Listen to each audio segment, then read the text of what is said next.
¿Y si la paz no fuera un tratado que se firma en un despacho, sino un sistema que se diseña, como una aplicación o un código? ¿Y si las guerras fueran en realidad un error de sistema?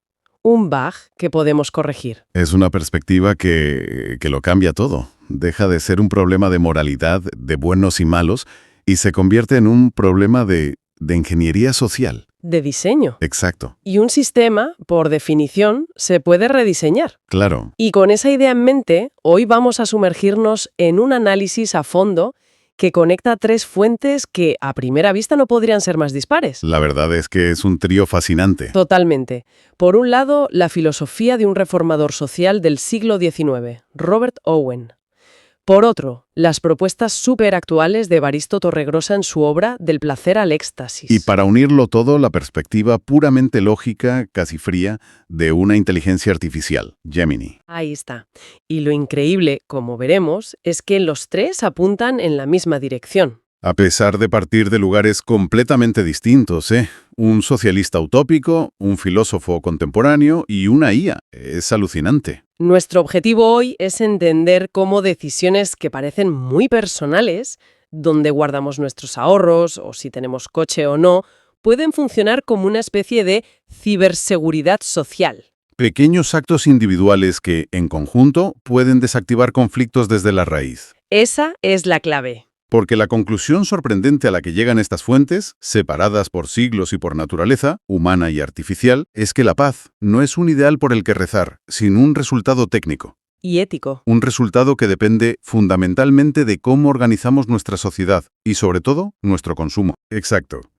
Vale, vamos a desgranar esto porque es potente. Empecemos por la idea más directa, la que encontramos en Torregrosa. Nuestra forma de consumir es el combustible de la maquinaria de la guerra. Hay una frase suya que es un puñetazo sobre la mesa. Dice, la mayor democracia del mundo es la economía. Cada euro que gastamos es un voto. Es que es una verdad incómoda. A menudo pensamos en la política como algo que ocurre cada 4 años en las urnas. Pero Torregrosa nos dice que votamos docenas de veces al día, con la cartera. Y esos votos tienen consecuencias globales muy, muy reales. Clarísimas. De hecho, él pone el foco en lo que llaman las guerras del petróleo. Argumenta que algo tan cotidiano como usar un coche privado, vamos, algo que millones de personas hacen sin pensar, es en realidad un acto político. Porque estás financiando indirectamente a dictaduras que basan su poder en los combustibles fósiles y que con frecuencia son focos de inestabilidad mundial. Y no es una conexión abstracta, es un flujo de capital literal, irrastreable. Totalmente. El consumo masivo de ciertos recursos no solo agota el planeta, sino que crea unas tensiones geopolíticas brutales por su control. Torregrosa lo define de una forma muy gráfica. ¿Cómo? Dice que vivimos a base de placeres mínimos. ¿Placeres mínimos? ¿A qué se refiere exactamente con eso? Pues se refiere a satisfacciones rápidas, de baja intensidad y a menudo solitarias. La comodidad de ir en tu coche, el último gadget tecnológico, Ya veo. son placeres que nos dan una gratificación instantánea, pero que tienen un coste global altísimo en términos de contaminación, de explotación y al final de conflicto.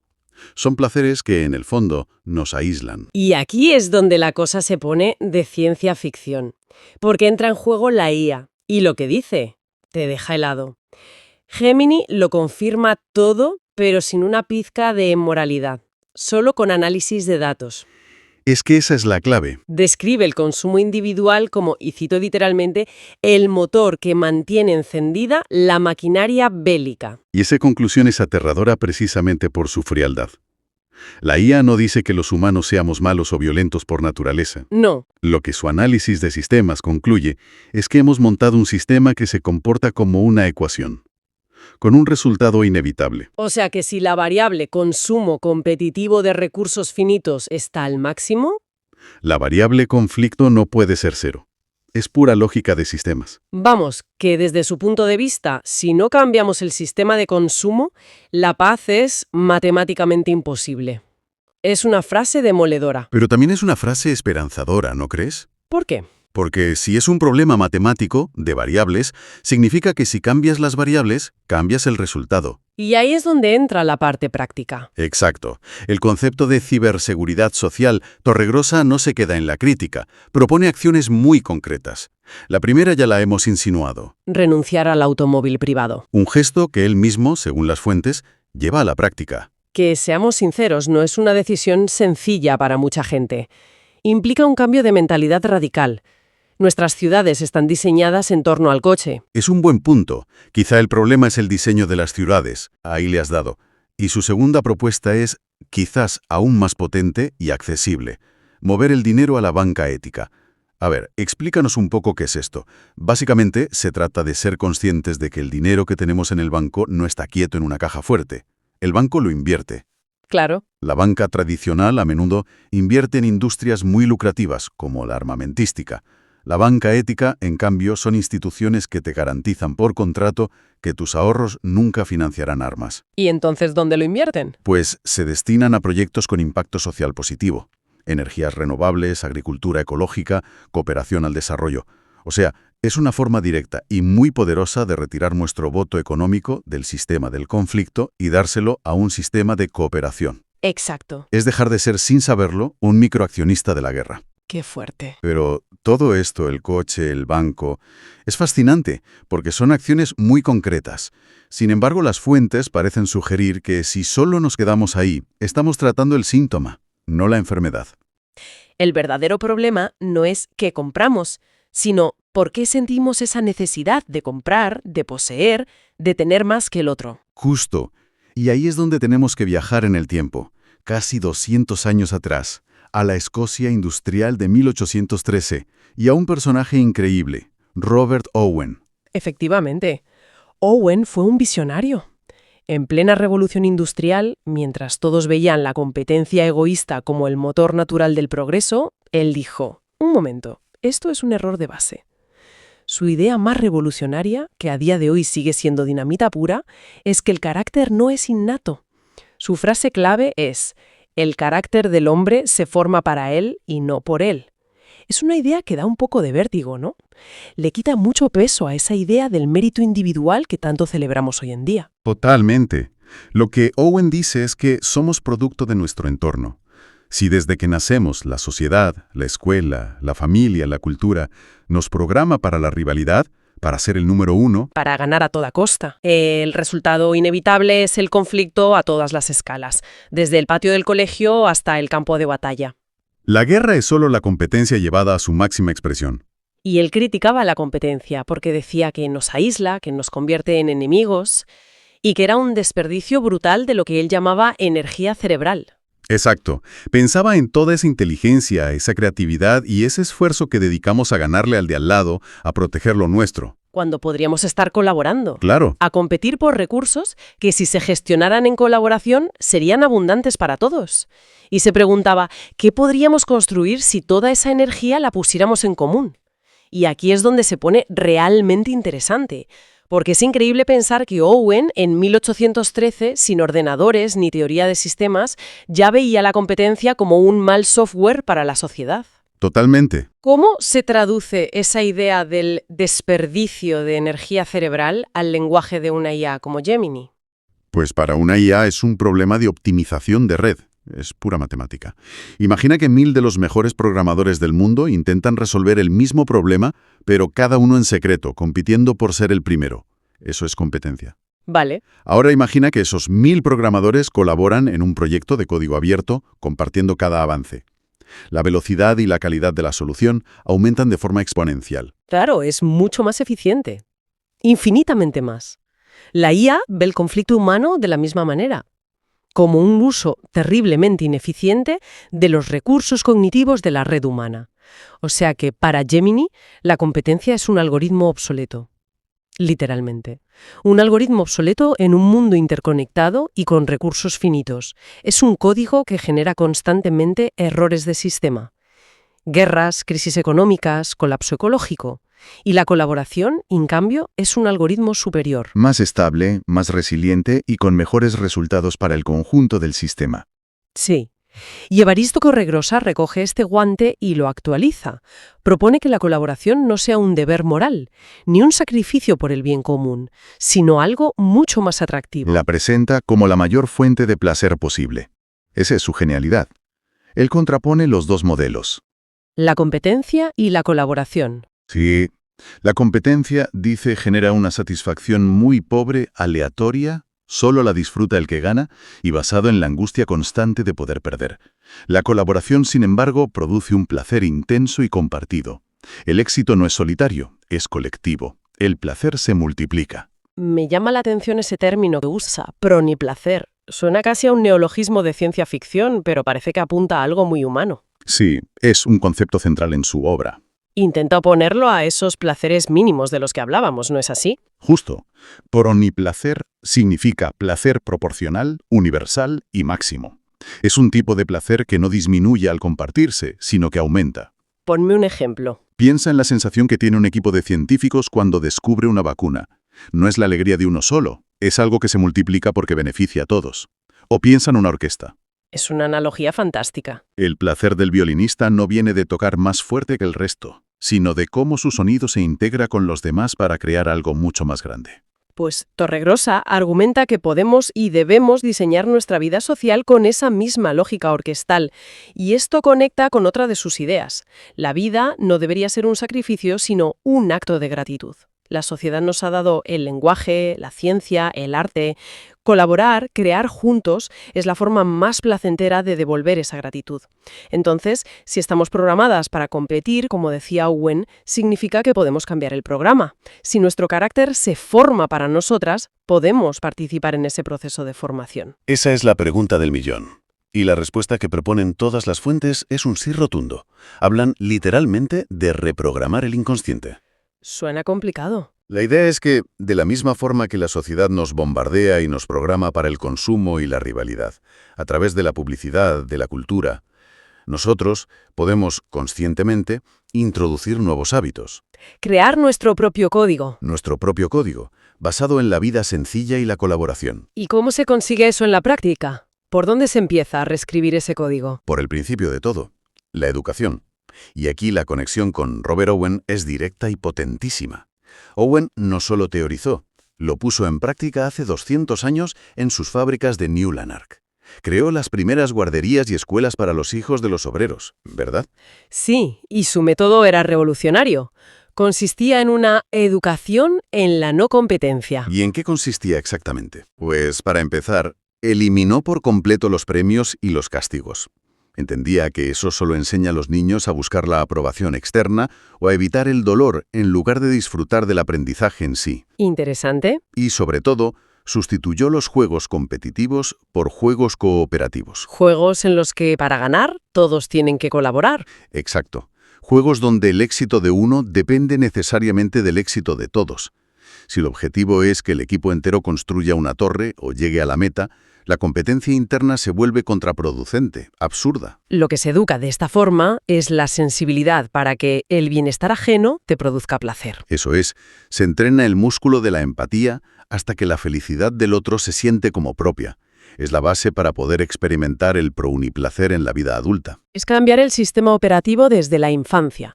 Y esta idea de que la cooperación es más fundamental que la competencia no es una ocurrencia aislada de Owen o Torregrosa. Los textos mencionan a otros referentes para reforzarla. No, para nada. De hecho, casi un siglo después de Owen, un naturalista y geógrafo ruso, Piotr Kropotkin, le dio una base biológica sólida. Ah, sí. Mientras el darwinismo social de la época se centraba en la lucha por la supervivencia, Kropotkin escribió El apoyo mutuo, para demostrar, con cientos de ejemplos del mundo animal, que la cooperación, la ayuda mutua, es un factor clave en la evolución. A menudo mucho más importante que la competencia. Muchísimo más. La colaboración, por así decirlo, también está en nuestros genes evolutivos. O sea que no solo es más eficiente y placentero, sino que también es más natural. Y esta idea se traslada también a la estrategia política. Por supuesto. Ahí es donde las fuentes citan a Henry David Thoreau y a Mahatma Gandhi. Si la maquinaria de la guerra necesita nuestro consumo y nuestros impuestos para funcionar...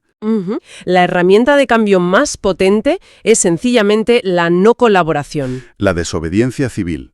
La lógica es simple y demolidora. Si los ciudadanos, de forma masiva, se niegan a ser el combustible, la maquinaria se detiene. Gandhi lo demostró a una escala gigantesca en la India.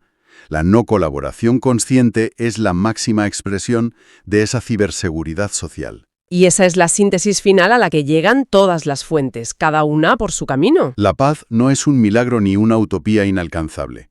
Es, en palabras de la IA, un resultado de diseño. Si introducimos los hábitos de colaboración, consumo ético y educación cooperativa en el sistema operativo de la sociedad, El conflicto se convierte en un error de cálculo, un programa obsoleto que nadie tiene interés en ejecutar. en resumen, lo que hemos visto hoy es un cambio de paradigma total.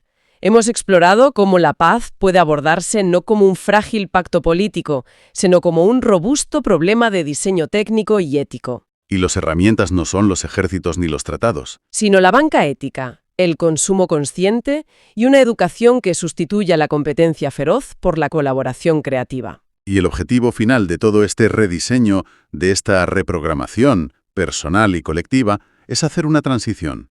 Pasar de la búsqueda de esos placeres mínimos, individualistas y basados en la escasez, A lo que Torregrosa llama el pro-uniplacer.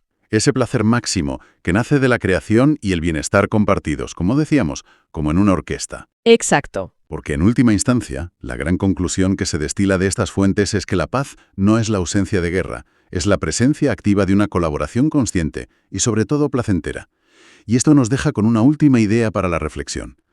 Las fuentes sugieren que la misma sensibilidad que nos permite emocionarnos con el arte o disfrutar de la belleza de la naturaleza es la que debería impulsarnos a actuar ante el dolor injusto. Si esto es así, y si hemos visto que la colaboración es la mayor fuente de placer, queda una pregunta en el aire. ¿Cuál podría ser el primer pequeño acto de no colaboración con el consumo agresivo que, paradójicamente, nos podría generar el mayor bienestar? Radicalmente simple y, bueno, enormemente poderosa. La idea de que el arma de construcción más masiva que existe no dispara, no explota, sino que simplemente se niega a colaborar. El viaje que proponen estos textos empieza con una noche en la cárcel en 1846 y termina con algo que describen como una ley matemática del poder social. Nuestra misión hoy es desentrañar cómo el simple acto de decir no, pero de forma coordinada, ha podido derribar imperios enteros. Es que es una perspectiva que te obliga a replantearte todo, ¿verdad? Porque normalmente asociamos el cambio con la acción directa, a menudo violenta, tomar el poder, asaltar el palacio, ese tipo de cosas. Pero estos textos proponen justo lo contrario, que el poder real no reside en la confrontación, sino en la retirada estratégica del consentimiento. Y ojo, no es pasividad, es una desconexión consciente, colectiva. Y lo más interesante, como decías, es que este poder no es una cuestión de opinión, sino que, como veremos, los análisis sugieren que responde a lógicas casi de la física de sistemas, de cómo las redes de poder se sostienen o, literalmente, se desmoronan. Pues empecemos por el principio, por la chispa. Esa noche en la cárcel, Henry David Thoreau, 1846, se niega a pagar un impuesto. Que, a ver, suena casi anecdótico, pero ese impuesto financiaba la guerra de Estados Unidos contra México y, por extensión, el sistema esclavista. Un gesto que podría parecer pequeño, casi testimonial, pero su ensayo, la desobediencia civil, se convirtió en algo monumental. ¿Cuál fue la idea central que encendió esa chispa? Lo que es crucial aquí, y que los textos subrayan, es que Thoreau redefine por completo la relación del ciudadano con el Estado. No se trata solo de que se tenga el derecho a desobedecer una ley injusta, que es algo que ya se venía debatiendo. Él va mucho más allá. Argumenta que se tiene la obligación moral de hacerlo. O sea que no es un derecho, es un deber. Exacto. Convierte la desobediencia en un deber ético. Para él, su conciencia era una autoridad superior al Estado. Entiendo. Entiendo la idea de Thoreau como un acto de conciencia individual, casi de pureza moral. Pero me cuesta ver cómo la negativa de un solo hombre, que además vivía bastante aislado, puede mover los cimientos de un imperio. Los textos deben explicar cómo se escala esto, ¿no? Supongo que aquí es donde entra en escena Mahatma Gandhi. Precisamente. Thoreau planta la semilla filosófica, pero Gandhi es quien la convierte en un bosque. Los textos lo describen como el que convierte la chista en un incendio moral, porque él sistematiza la idea. Crea la satyagraha, que se traduce como la fuerza del alma o la fuerza de la verdad, y que es, en esencia, la aplicación a gran escala y de forma estratégica de la no colaboración. Gandhi entiende que el poder del Imperio Británico en la India no residía tanto en sus soldados. Sino en la cooperación de los propios indios. Justo, en la cooperación de millones de indios. Y pone en marcha acciones muy concretas para acortar esa cooperación. Acciones brillantemente diseñadas, por lo que veo. Sí, los ejemplos que se citan son muy claros. Primero, la famosísima Marcha de la Sal de 1930. El imperio tenía el monopolio de la sal, un producto de primera necesidad, y Gandhi caminó casi 400 kilómetros hasta el mar para recoger un puñado de sal, un acto ilegal. Pero no lo hizo solo, miles se unieron, y luego millones por todo el país empezaron a producir su propia sal. Era una desobediencia masiva, muy visible, y que ridiculizaba el poder colonial. Y no se quedó ahí, claro. El boicot a los productos británicos, sobre todo a los textiles. Eso fue un ataque directo a la viabilidad económica del sistema. Un golpe durísimo. Gandhi promovió el uso de la rueca manual, la jadi, para que los indios tejieran su propia ropa. Fíjate, los textos recogen cómo esto causó un pánico real entre dos comerciantes de Manchester. Pero para mí el concepto más potente que aplicó fue la no colaboración administrativa. Esto es clave. Instó a funcionarios, abogados, estudiantes a que simplemente dejaran sus puestos en el aparato colonial, a que dejaran de participar. Y Gandhi demostró de forma práctica que un imperio no puede gobernar un vacío. Si la gente retira su apoyo, la estructura, por muy imponente que parezca, se derrumba. Aunque los textos también señalan que esto no fue un camino de rosas. Mencionan la enorme presión y la violencia brutal que sufrieron los que participaban.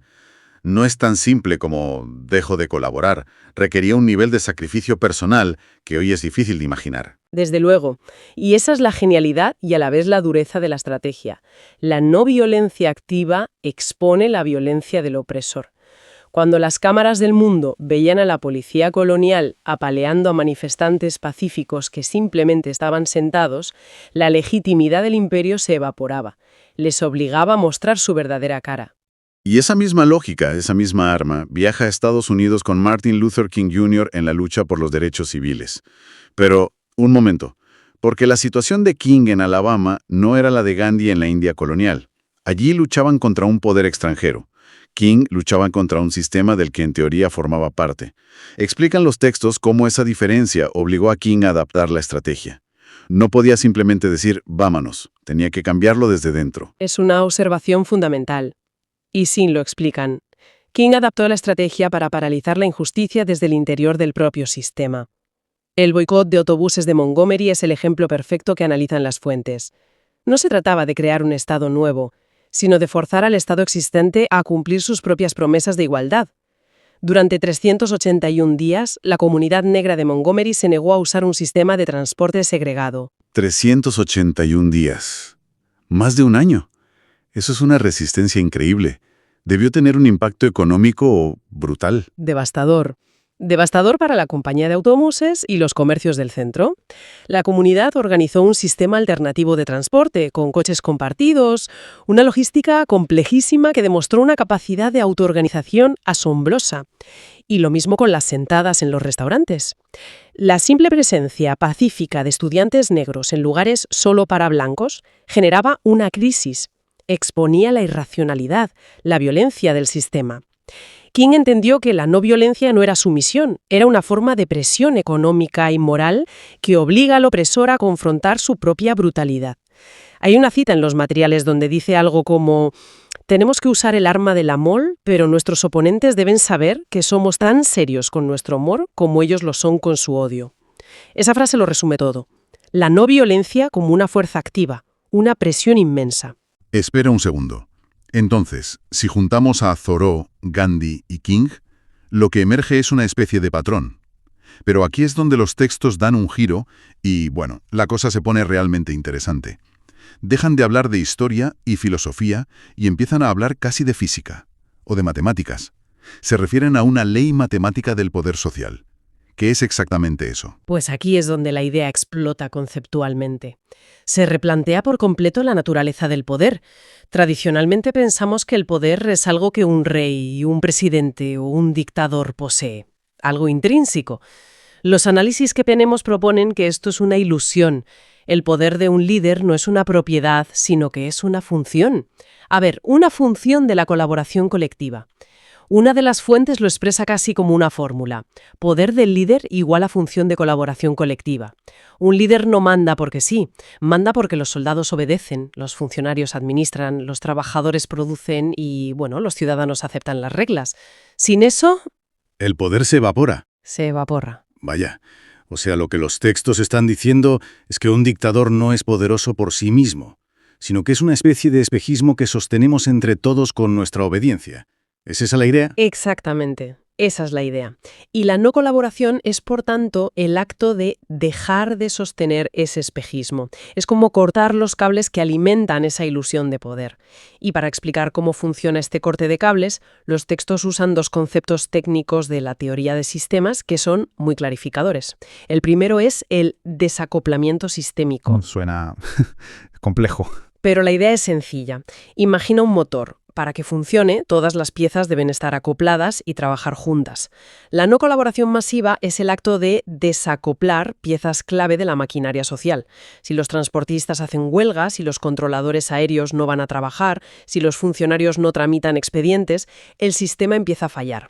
Introduces una retroalimentación negativa que lo debilita desde dentro hasta que se para. Entendido. ¿Vale? ¿Y el segundo concepto? El segundo es la percolación, que a mí me parece visualmente muy potente. Imagina una esponja seca o un filtro de café. Si echas una gota de agua, no pasa nada. Si echas unas pocas más, tampoco. Pero si sigues echando, llega un punto de inflexión, un umbral crítico, en el que de repente el agua percola, atraviesa todo el material. En las redes de poder social, que son las sociedades, pasa algo parecido. No necesitas que el 100% de la gente se desconecte del sistema. Solo necesitas que una minoría estratégica deje de colaborar para que el no se extienda por la red y el sistema se fracture.